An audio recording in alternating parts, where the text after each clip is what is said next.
যদি আপনাদের জবা গাছগুলো নষ্ট হয়ে যাচ্ছে, গাছের পাতা হলুদ হয়ে ঝরে পড়ে যাচ্ছে, গাছের গ্রোথ একেবারেই হচ্ছে না, যদিও হচ্ছে পাতার সাইজ একেবারে ছোট ছোট বের হচ্ছে, গাছের মধ্যে যদি কুড়ি না আসছে বা এলেও কুড়িগুলো ফুলে পরিণত হওয়ার আগেই যদি ঝরে যাচ্ছে, জবা গাছের ডালগুলো একেবারেই লিকলিকে এবং এই রকম সরু সরু হয়ে যাচ্ছে, এক কথায় জবা গাছের অবস্থা যদি একেবারে খারাপ হয়ে গেছে, তাহলে জবা গাছের উপর কি কি কাজ করতে হবে। আগস্ট মাসের শুরুতেই জবা গাছের পরিচর্যা কি রকম করতে হবে, তার সাথে সাথে এমন একটা খাবার দেওয়ার কথা বলবো, যে খাবার গাছে মাটিতে যদি আমরা ব্যবহার করি, তাহলে সেই খাবার ব্যবহার করার কিছুদিনের মধ্যেই দেখতে পাবেন গাছের গ্রোথ সুন্দর হবে, গাছের পাতা সবুজ থাকবে এবং সেই গাছে প্রচুর পরিমাণে কুড়ি আসবে। নমস্কার বন্ধুরা, আমি সোনালী আর আপনারা দেখছেন সোনালিস গার্ডেন। বর্ষাকালে শুধু জবা গাছ নয়, সকল প্রকার গাছ বৃষ্টির জল পেয়ে গ্রোথ নিতে শুরু করে দেয়, তার সাথে সাথে গাছ ভরে ফুল দিতেও শুরু করে দেয়। কিন্তু যদি জবা গাছের কন্ডিশন ঠিক না থাকে, তাহলে এই বর্ষাতেও আমরা জবা গাছ থেকে কিভাবে গাছ ভর্তি ফুল পাবো? এই বর্ষায় জবা গাছ থেকে ভালো রকমের ফুল পাওয়ার জন্য, গাছের গ্রোথ সুন্দর করার জন্য, গাছের পাতা সবুজ এবং চকচকে রাখার জন্য আগস্ট মাসে অর্থাৎ এই বর্ষাকালে আমাদের জবা গাছের মাটিতে কি এমন পরিচর্যা, কি এমন খাবার, যে খাবার প্রয়োগ করে অগুন্তি কুড়ি এবং অসংখ্য ফুল নিতে পারবো। এমন অনেক বন্ধুই আছেন কমেন্ট করেন আসল কথা বলার জন্য।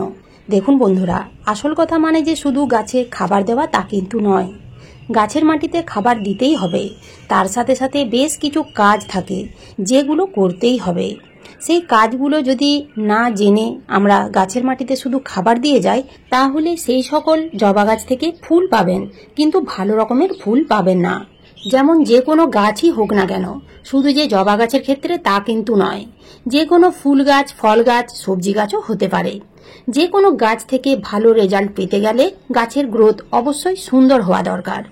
গাছের মধ্যে যাতে কোনো প্রকার সমস্যা না হয়, গাছের গ্রোথ যদি সুন্দর হয়, গাছ যদি নতুন নতুন গ্রোথ নিতে থাকে, অর্থাৎ নতুন নতুন ডালপালা ছাড়তে থাকে, তাহলে সেই সকল গাছ থেকে ভালো রকমের ফুল, ফল, সবজি নিতে পারবেন।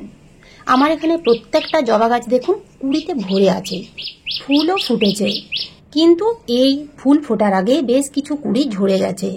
যে ফুলগুলো ফুটেছে সেই ফুলগুলো দেখুন ঠিক এই রকম ভাবে ফুটছে, সঠিকভাবে এবং সুন্দরভাবে কিন্তু ফুটতে পারছে না। বেশ কিছু কুড়ি ফোটার আগে শুকিয়ে যাচ্ছে। তো জবা গাছের মধ্যে এই ধরনের সমস্যা হলে আমাদের কি করতে হবে? গাছের মধ্যে শুকিয়ে যাওয়া, গলে যাওয়া ফুলগুলো তুলে ফেলে দিতে হবে। গাছের মধ্যে যদি হলুদ পাতা থাকে তাহলে সেইগুলো তুলে ফেলে দিতে হবে। যদি পোকামাকড়ের আক্রমণের ফলে কোনো পাতা কুঁকড়ে গেছে, তাহলেও সেই কুঁকড়ে যাওয়া পাতাগুলো কেটে বাদ দিয়ে দিতে হবে, না হলে গাছের গ্রোথ নিতে অসুবিধে হবে। গাছের মধ্যে যে লম্বা লম্বা ডালগুলো আছে এবং যে পাতলা সরু সরু ডালগুলো আছে, সেই ডালগুলো প্রুন করে দিতে হবে। এইভাবে যদি আমরা জবা গাছের লম্বা লম্বা ডালগুলো একটা সুন্দর শেপ দিয়ে কেটে দিতে পারি, তাহলে গাছের গ্রোথ যেমন সুন্দর হবে, গাছ অনেক বেশি ঝোপালো হবে এবং গাছ সুন্দর একটা শেপ পাবে। এবং যে গাছ যত বেশি ঝোপালো হবে, সেই গাছ থেকে তত বেশি পরিমাণের ফুল পাওয়া যাবে। এই বর্ষার সময় যদি জবা গাছের পাতা কিংবা ফুলগুলো পড়ে ঠিক টবের মাটিতে এইভাবে থেকে যায়, তাহলে কিন্তু গাছের মাটিতে ফাঙ্গাস লাগার চান্স বেড়ে যাবে। এছাড়াও যদি মালচিং করা থাকে, তাহলে সেইগুলো সরিয়ে ফেলুন। টবের মধ্যে যদি ঘাস বা আগাছা জন্মায়, তাহলে সেগুলো তুলে ফেলে দিতে হবে। সবসময় গাছের গোড়া এবং মাটি পরিষ্কার রাখতে হবে। এই সময় টবের ড্রেনেজ হোলগুলো একটু চেক করে নিন। কোনো কোনো টবে একটা ড্রেনেজ হোল থাকে, আবার কোনো টবে দুটো ড্রেনেজ হোল থাকে। কোনো কারণে যদি টবের ড্রেনেজ হোল বন্ধ হয়ে যায়, তাহলে একটা লোহার শিক দিয়ে বা সরু কোনো লাঠি দিয়ে খুঁচে দিন। এতে যদি কোনো কারণে ড্রেনেজ হোল বন্ধ হয়ে যায়, তাহলে ঠিক হয়ে যাবে।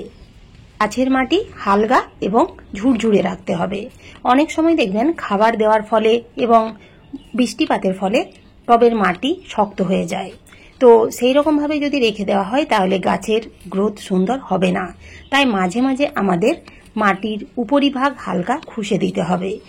গাছের মাটি যত বেশি ঝুরঝুরে এবং হালকা থাকবে, গাছের শিকড় খুব সুন্দরভাবে এবং দ্রুত ছড়াতে পারবে। এতে গাছের বৃদ্ধি খুব তাড়াতাড়ি হবে। এছাড়াও যখন আমরা জবা গাছের মাটিতে যে খাবারগুলো প্রয়োগ করব, সেই খাবারগুলো শিকড়ের মাধ্যমে গাছ একেবারে ওপর পর্যন্ত খুব তাড়াতাড়ি এবং সুন্দরভাবে পৌঁছাতে পারবে, যার ফলে গাছের গ্রোথ সুন্দর হবে এবং গাছে প্রচুর পরিমাণের কুঁড়ি আসবে। বর্ষাকালে যখনই আপনারা জবা গাছের মাটি খুঁজবেন, তখন আপনাদের একটু লক্ষ্য রাখতে হবে যেন শিকড়গুলো কাটা না যায় বা নষ্ট না হয়ে যায়, কারণ এখন তো বর্ষাকাল, মাটি এমনিতেই নরম থাকবে, তাই একটু আঘাতে যাতে গাছের কোনো ক্ষতি না হয় সেই দিকে আপনাদের লক্ষ্য রাখতে হবে। মাটি খোঁড়া হয়ে গেলে গাছের মাটিতে খাবার প্রয়োগ করতে হবে। তো খাবার প্রয়োগ করার আগে খোঁড়া মাটিগুলো ঠিক এইভাবে উঁচু করে তুলে রাখবেন এবং একটা রিং তৈরি করে নেবেন। জবা গাছের মাটিতে কি খাবার দিতে হবে দেখে নিন। এখানে একটা আমি পাত্রে 2 মুঠো নিয়েছি পুরনো গোবর সার, 2 চামচ নিয়েছি পাকা কলার খোসা, 2 চামচ পেঁয়াজের খোসা এবং 1 চামচ নিমখোল। পাকা কলার খোসা এবং পেঁয়াজের খোসা ভালো করে রোদ্রে শুকিয়ে গুঁড়ো করে নেবেন। এই বর্ষাতে কোনো রকম পচা খাবার দেবেন না, এতে গাছের ক্ষতি হতে পারে, ফাঙ্গাস লেগে গাছ মারাও যেতে পারে। তো প্রত্যেকটা খাবার খুব ভালো করে মিশিয়ে টবের কিনারা বেয়ে আপনারা এইভাবে দিয়ে দেবেন। আরেকটা যে পাওয়ারফুল খাবার দিতে হবে তা হলো ডিএপি, ডাই অ্যামোনিয়াম ফসফেট। এটি রাসায়নিক খাবার, কিন্তু এই বর্ষাতে আপনারা এই ডিএপি খাবার দেবেন, কেননা গাছের গোড়া শক্ত করার জন্য, সরু সরু কাণ্ডগুলো মোটা করার জন্য ডিএপি অবশ্যই দেওয়া দরকার, কারণ এই ডিএপির মধ্যে থাকে প্রচুর পরিমাণে ফসফরাস। ফসফরাসের কাজই হচ্ছে কাণ্ড মোটা করা এবং সরু সরু যে ডালপালাগুলো গজাবে সেগুলোকে শক্ত এবং মজবুত করা। প্রত্যেকটা খাবার দেওয়া হয়ে গেলে ঠিক এইভাবে তুলে রাখা মাটি চাপা দিয়ে দিতে হবে।